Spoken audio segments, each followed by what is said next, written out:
Alright, today I've got plants, poop, and dead fish in a bucket. Who's coming with me?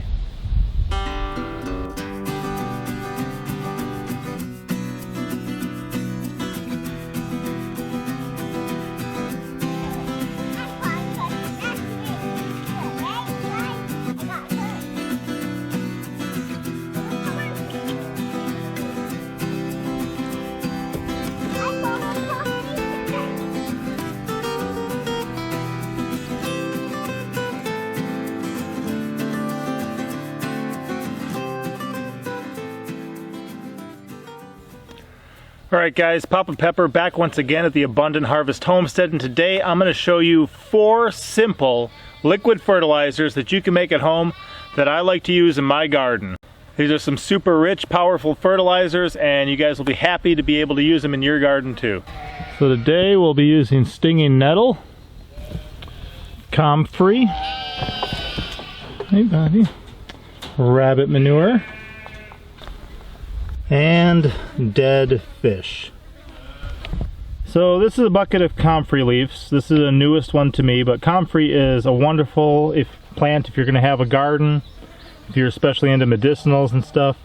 Comfrey is absolutely wonderful. They also call it bone knit. It has incredible healing properties, and sometimes when people use it to help heal a wound, if the wound is not clean, it actually goes too quickly.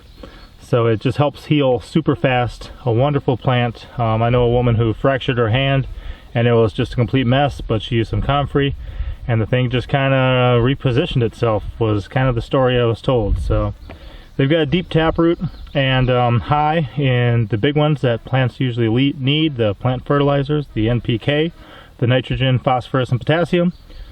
Just when you make a batch of this, and I'm not going to tell you exactly the amounts I use on these because I just kind of wing it, but make sure to dilute it. A lot of people say 10 to 1 or 15 to 1 because it's just that powerful. One of my all-time favorites is going to be the Stinging Nettle liquid fertilizer. Stinging nettles can be found, man, I think everywhere except across North America, as far as, you know, all the Canadian provinces, all the states except for I think Hawaii.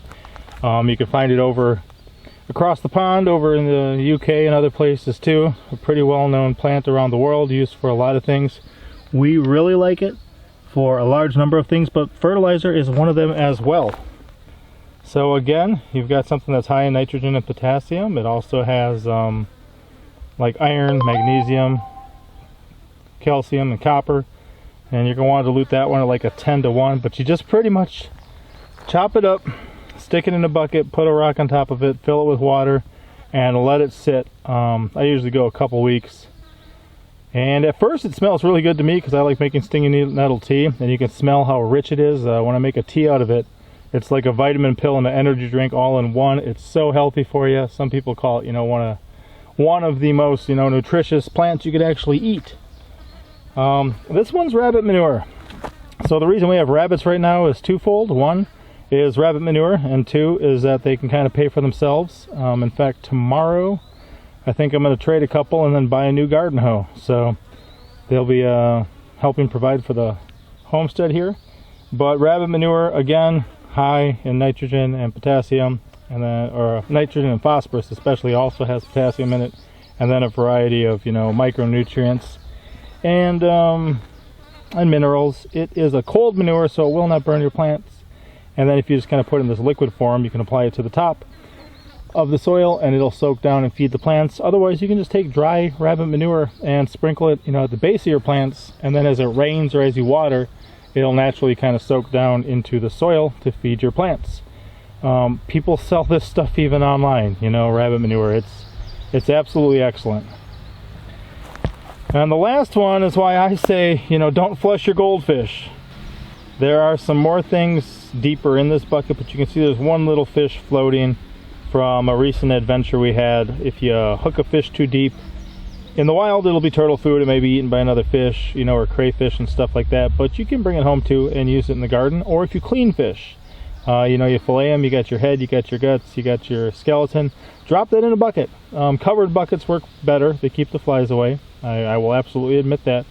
But just by letting it soak in that bucket of water, the fish breaks down and then it can be added to the soil. So fish emulsion was one of the favorite fertilizers I had back up in Wisconsin. I used to buy it back then. I don't buy it anymore. But as far as the NPK, it is good for nitrogen, phosphorus, and potassium at about a 5 to 2 to 2 or a 5-1-1 ratio. But it's also got like calcium, magnesium, sodium, and stuff like that in it. So definitely a good rich one. But with all these, you know, dilute.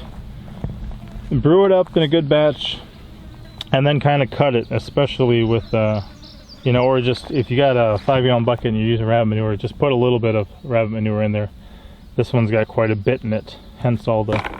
But those are 4 simple, easy, do-it-yourself fertilizers that you can use for your garden. Some of them maybe have a strong odor, so you know, find a nice secluded area of your property to do it, or just do it covered, and then just make sure to dilute before you use. Hopefully that's helpful, guys. I love using all of these in my garden, and I'll fertilize maybe on a weekly or bi-weekly basis, depending on what I'm doing, and then how much I give the plant depends on kind of what plant it is. I mean, if you've got a good berry yielding plant in heavy production, it's going to be cranking out a lot more. It's going to need a lot more, you know, nutrients and energy and stuff than just something else. But this is what I got. Hopefully that helps you guys. Do some research, you know, try some things, do some experiments, and be blessed. Papa out. As always, I'm Papa Pepper, and I'd like to remind you, don't post for free. If you'd like to be part of a revolution in social media, an economic power to the people where users can actually blog for cryptocurrency, then I'd recommend that you check out steemit.com and join the revolution. Papa out.